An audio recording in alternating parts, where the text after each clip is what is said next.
Alrighty.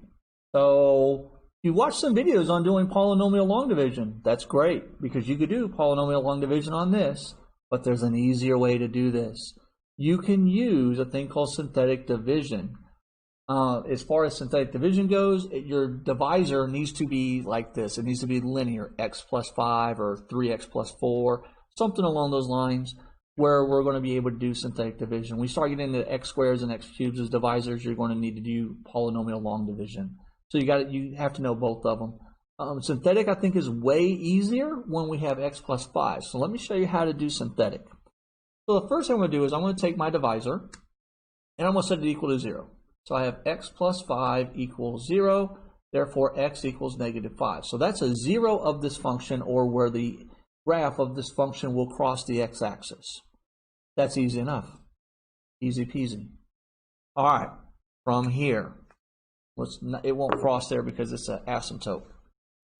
So we're going to set up synthetic division.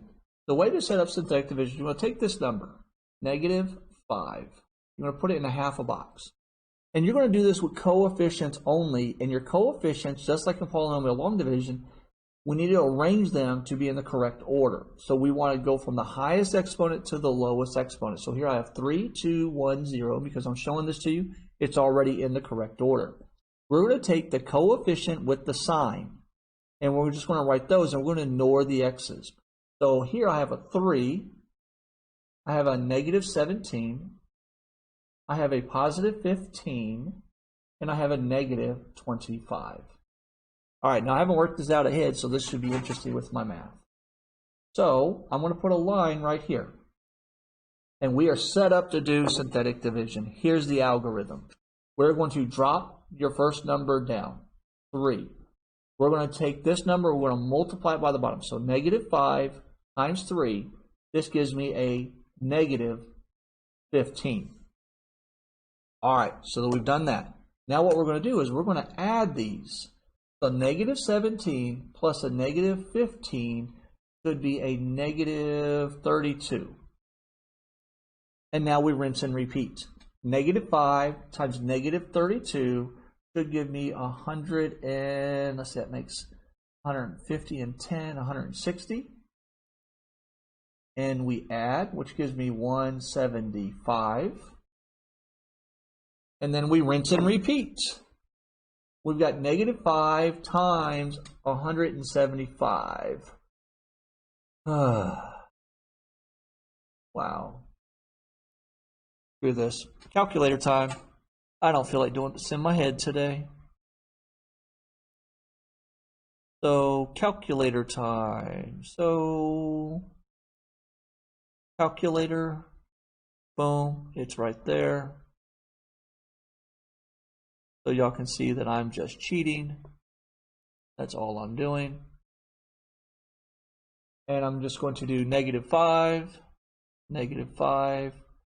times 175. Enter. Negative 875. That's negative 875. Just being lazy, but I'm not going to miss a problem because of arithmetic. If I'm not comfortable doing it in my head, I'm just going to throw it in the calculator.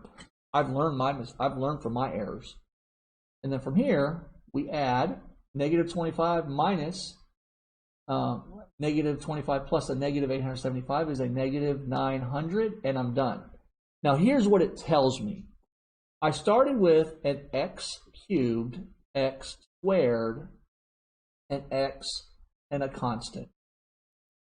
So we just did long division, believe it or not, in synthetic division. What this tells me is all of these are going to reduce by 1. This becomes x squared. This becomes x. So x cubed becomes x squared. X squared becomes x. X becomes my constant. So we're going to put a plus there. This is my constant. And then this is my remainder. So this actually breaks down to 3x squared minus 32x plus 175 with a remainder of negative 900 over my divisor, which is x plus 5, and I'm done. I like synthetic division a lot more than polynomial long division because you can do it really quick. And that's how you do synthetic division. Not bad at all. Oh, I guess I probably should move my calculator so y'all can see the finished product. There we go. So now that I actually did that, took my calculator off. I'm sorry about that. You can see where I finished off my work. I've got the -900 here, and I wrote it as with a remainder. And that's it. Synthetic division. I think it's much easier than polynomial long division. Hi, I'm Mr. Buzzard, and these videos are supplemental instruction for my students. If you found the video enjoyable, make sure you click the like button and click subscribe, as well as the bell for notifications to receive future videos on high school mathematics.